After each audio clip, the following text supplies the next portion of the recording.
في نهارك العادي راه ماشي غير كدوز الوقت، راك كتشكل دماغك كل نهار. كاينين عادات صغار باينين عاديين، ولكن في الحقيقة هما رسائل كتعاودهم لدماغك، إما قوي أو ضعف.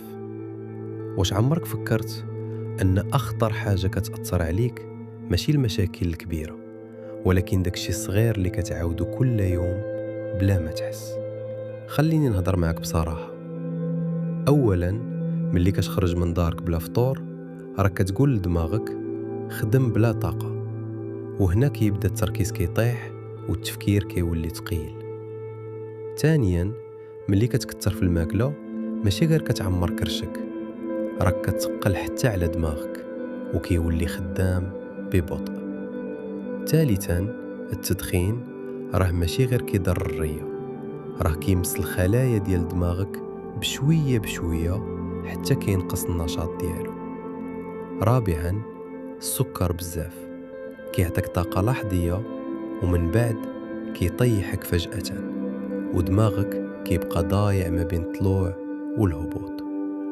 خامسا، الهواء الموسخ ملي كتشدو كل نهار راك كتنقص من الأكسجين اللي خاص دماغك باش يخدم مزيان. سادسا، قلة النعاس، هاد أخطر مما كتظن، حيت في الليل دماغك كينقي راسو، وإلا حرمتو من هاد الفرصة كيتجمع فيه التعب والسموم. سابعا، ملي كتغطي راسك في النوم راك كتنفس نفس الهواء اللي خرجتي، ودماغك كيبدا يخنق بشوية بشوية. ثامنا، التليفون بلا حدود كيشد انتباهك، كيقطعو حتى كتبقى ما قادر تركز حتى في أسهل الحوايج.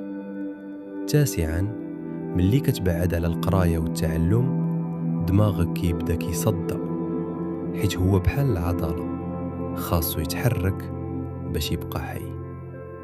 عاشرا، العزلة ملي كتبعد على الناس حتى التفكير ديالك كيتحبس وكيولي ضيق.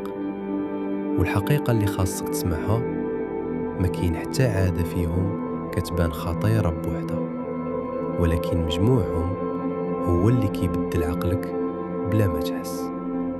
اليوم عندك اختيار، تبقى في نفس الدوامة ولا تبدأ تبدل خطوة بخطوة، حيت دماغك إما غادي يبنيك أو غادي يهدمك. ودابا قول لي بصراحة، شحال من وحدة فيهم عايشها كل نهار؟